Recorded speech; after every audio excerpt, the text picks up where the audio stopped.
I was making coffee when the knock came. Not a polite one, the kind of pounding that rattles the doorframe. I already knew who it was. Through the peephole, I saw them, my parents.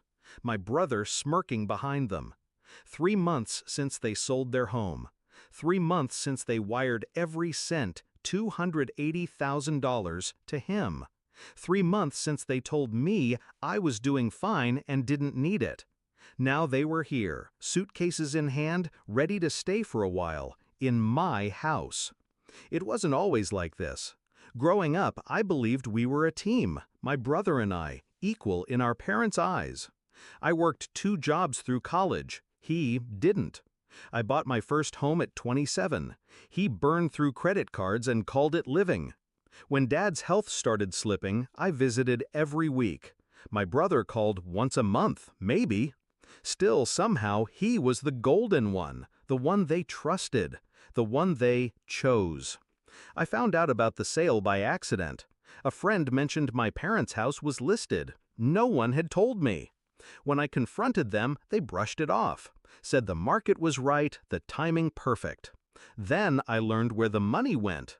Not into retirement, not split between their kids, straight into my brother's account. He needs a fresh start, Mom said. And you're fine. That was the moment I stopped being fine. I didn't scream, I didn't cry, I smiled. And in that smile I made a decision. I would never let them treat me like an afterthought again. The plan started small. I knew my parents were reckless with boundaries. They assumed family ties meant they could take whatever they wanted. So I prepared. Step 1, I quietly changed the locks. Step 2, I added security cameras, inside and out. Step 3, I called my lawyer. We drew up an occupancy clause that left no room for interpretation. No one may reside in or store property on the premises without written consent. It was airtight, legal, binding. Then I waited, because I knew they'd come. The moment my brother's fresh start went sour, and it always did, they'd look for the next soft landing. Back to that knock. I opened the door just enough to see their faces.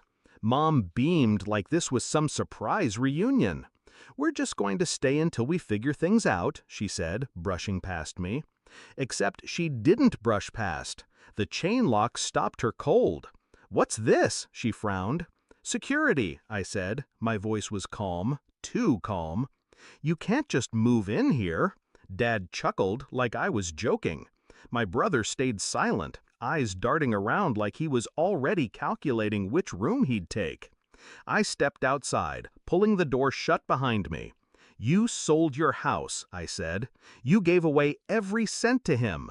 I nodded toward my brother. "That was your choice. But this house, this is mine, and your choices don't buy you space here." Mom's smile faltered. "We're family. You can't turn us away." "I can," I said, "and I already have. You're trespassing." That was the first punch. The second came when I handed them the envelope. Inside was a formal notice to vacate, already notarized. I'd anticipated their attempt weeks ago. It wasn't just a refusal, it was a legal warning. If they set foot past my threshold, I could have them removed by police. Dad's voice cracked. "You'd really do that?" "I wouldn't," I said, "but you made sure I had to." The silence was thick. My brother scoffed, muttering something about me being heartless. I turned to him. "You had $280,000 3 months ago. Where is it?" His jaw tightened. No answer. That was the third punch, making him say nothing, because the truth would cut deeper than any insult. Finally, Mom stepped back. "We'll figure something out," she said. But the fight was gone from her voice. I didn't reply. I just watched as they turned, dragging their suitcases away. Inside, I locked the door. The cameras caught them leaving, just like I knew they would. I should have felt guilt, but all I felt was clarity. They chose him. They emptied their life savings into his hands and expected me to catch them when he inevitably dropped it. They thought blood meant entitlement. But family isn't about blood. It's about respect, boundaries, choice. In the end, I didn't just protect my home. I made sure they understood one thing. The next time they gamble away everything they own, they'd better make sure they have somewhere else to land.